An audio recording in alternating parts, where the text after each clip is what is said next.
Look, the problem with the Australian film industry is it's run by a bunch of egghead poofter types up at the Film Commission, your Philip Adams and so forth, who are always telling you what your film's got to have. It's got to have a certain number of local actors. It's got to have cultural content. It's got to have a decent script and so on. Well, I've got by pretty nicely without any of these things for 20 years, and look where it's got me. Australian films today are all about and losers. They're all about Gallipoli or Burke and Wells or Breaker Morat. I remember the days when Australian films were about winners. Blokes like Alvin Purple. See, anyone can make an arty, intellectual Last Days of Shane New flick that no bastard wants to see. I can do it. You give me a week with a camera, a couple of topless chicks, an open-top sports car and a shitload of cash, and I'll give you Out of Africa. But if you want something that's actually going to put bums on seats, something of quality, like, say, The Clinic, then that's going to take a little longer. That's going to take a bit of sensitivity, and that's where I come in. Excuse I. Warren Perso has been making Australian feature films since the early 70s. Look, Heinrich, I've seen the rushes, and believe me, it's not more dialogue this film needs, it's Norgs, and plenty of them. Look, just fix it, all right, or you can go back to E Street. Jesus. Got this young bloke helming a picture for me in the Philippines, and we're labouring under creative differences. He sees it as a kind of John Lee Goddard stroke Antonioni stroke Kurosawa think piece, whereas I see it more as a tit flick, so there's a bit of friction there.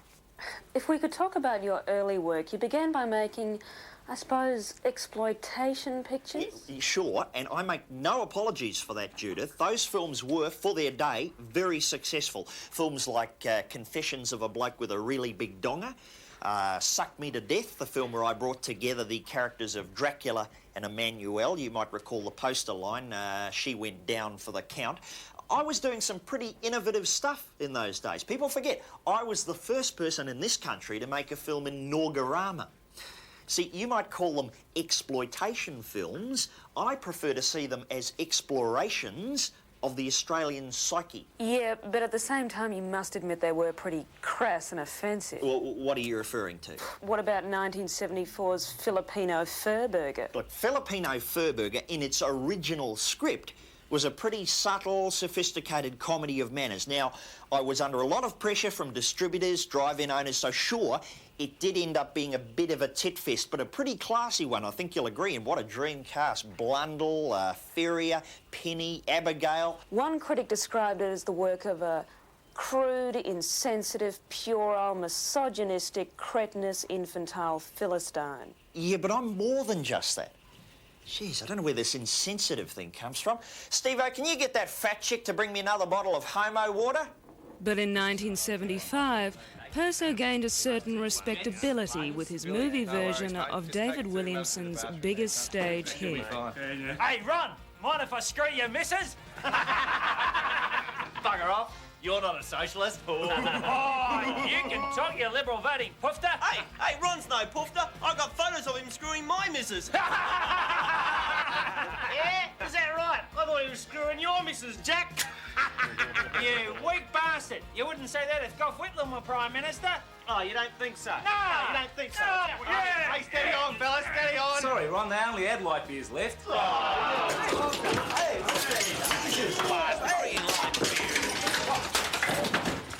Bloody liberals.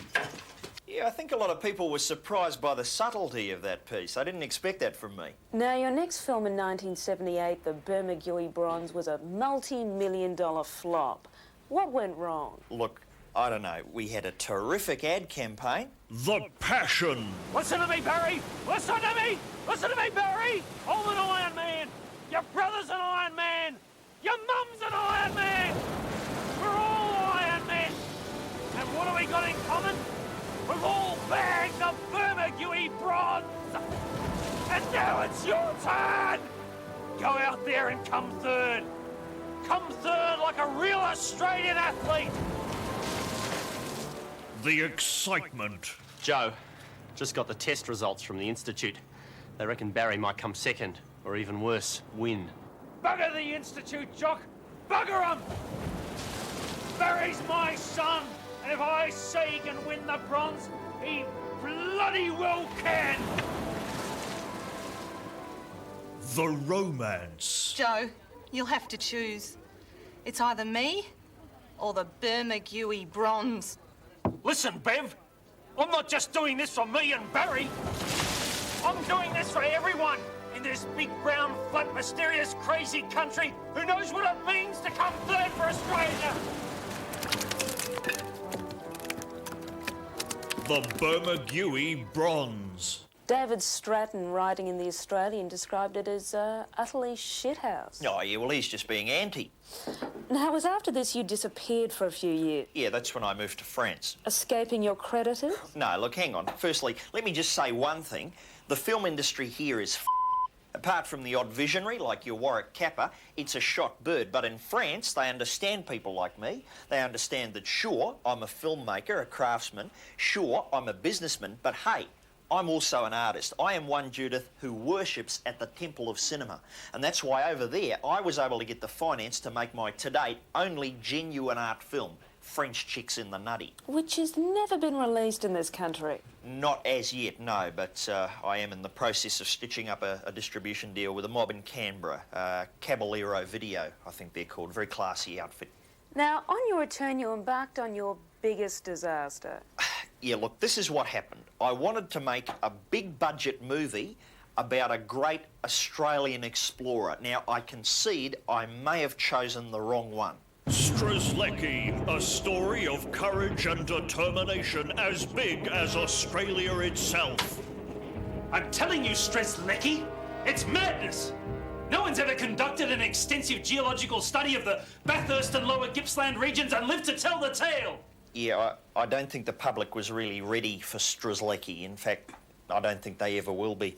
How then do you explain your follow-up? Well, I thought that there was still a great picture in this genre waiting to be made, but in hindsight, maybe we should have waited a bit longer before coming out with Sturt. Sturt, another story of courage and determination as big as Australia itself. I'm telling you, Sturt, it's insane. No one's ever undertaken a comprehensive study of the New South Wales inland river system and survived. Sturt was a good film, but it was no Strzelecki. What about your third Australian explorers epic? Again, possibly a miscalculation. Mangles!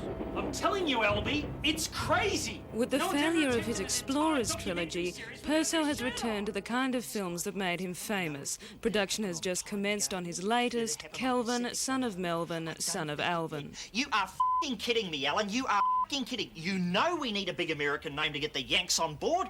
Jesus, Mr. T's pulled out. He's doing a fellow on the fair stuff for 6 months. Okay, here's what we do. Go back to Leif Garrett's people and just give them whatever he wants. Whatever he wants. Jesus.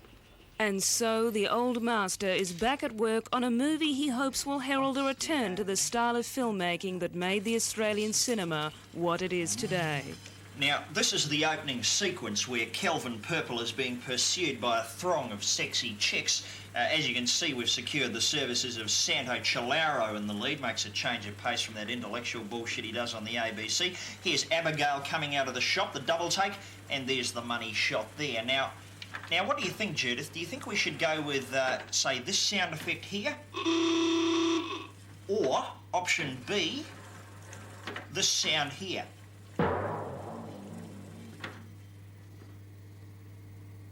Yeah, well, you see, these are the creative choices I'm forced to make every day. No rest for an artist.